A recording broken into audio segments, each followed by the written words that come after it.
لە کاتێکدا عێراق لە نێوان ناسەقامگیری ئاسایشی و قەیرانێکی خنکێنەری ئابووریدایە کە دابەزینی فرۆشی نەوت لێکەوتەکانی قورستر کردووە. گەشتە دەرەکیەکانی سەرۆکوەزیران بەردەوامن، بەڵام ئەم جاریان سەردانەکەی بۆ تورکیا جیاوازە. شەقامی عێراقی و چاودێران وەک وەچەرخانێکی استراتیژی ناوی دەبن. بە بڕای ئەوان ئەمە تەنها دیدارێکی پرۆتۆکۆڵی دیپلۆماسی نەبوو، بەڵکو نەخشە ڕێگایەکی نوێ بوو بۆ داڕشنەوەی هاوکاریە ئابوووریەکان و سەقامگیری سنوورەکان بە ئامانجی دروستکردنی هاوسەنگێکی نوێ لە ناوچەکەدا. عێراق دەوڵەتێکی دەڵەمەیە، هێشتا لە سێر پێی خۆی نەوەستاوە، نەیتوانێت ڕابوەستێ.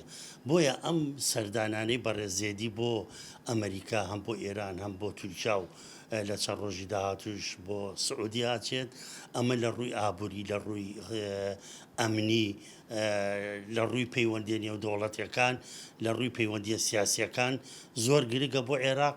لەوانە ئەوەی ڕێککەوتنەکەی ئاوە کەوا ئێستا بڕیارە لەگەڵ سەردانەکەیە ڕێککەوتنەکەی کەوا لەسەر دابەشکردنی ئاو لە نێوان تورکیا و عێراق کراوە، یعنی ئیمزا کراوە بچێتە بۆای جێبەجێکردنەوە. جگەلەوە بەڕاستی تورکیا دەوڵەتێکی ئابووریکی گەورەی هەیە، شتێکی زۆر هەناردەی عێراقەکە.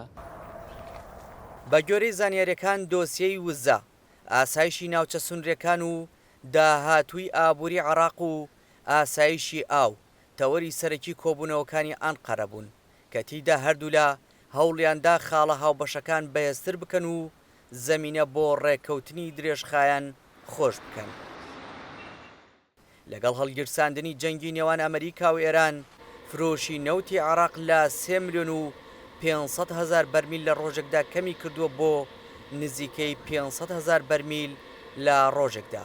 ئەوەش عێراقی تووشی شۆکێکی گەورە کردووە. بۆیە ئێستا زەیدی بە دوای ڕێگا چارەیەکە بۆ ئەوەی نەوتەکەی لە ڕێگەی تورکیاوە بفرۆشێت. عێراق ئەمڕۆ دەستی کردووە بە دروستکردنی پەیوەندیەکی باش لەگەڵ دراوسەکانیدا. ئەو وڵاتانەی کە کاریگەری ڕاستەوخۆیان لەسەر ئابووری عێراق هەیە و کاریگەری گەورەشیان لەسەر بارودۆخی ئەمنی هەیە. لەبەر ئەوە چەندین ڕێککەوتن هەن کە حکوومەتی عێراق لە سەردانەکەیدا بۆ ئەنقەرە واژووی کردوون. لەوانەش ڕوبەڕووبوونەوەی تیرۆر، هێنانەدی ئاسایشی هاوبەش و نەوت و هاوکاری ئەمنی و ئاڵوگۆڕی زانیاری هەواڵگری لەسەر ئاستی هەردوو وڵات. عەلی فالح زەیدی، سەرۆکوەزیرانی عێراق دوای گەڕانەوەی لە ئەمریکا سەردانی هەرێک لە وڵاتانی ئێران و تورکیای کرد و بڕیاریشە بەم نزیکانە ڕوو لە سعودیا بکات. ئەم جوڵانی زەیدی بە خوێندنەوەی چاودێران هەنگاوێکە بەرەو بەهێزکردنی بنەماکانی ئابووری عێراق و پاراستنی سەروەری وڵات لە دەسوەردانی دەرەکی.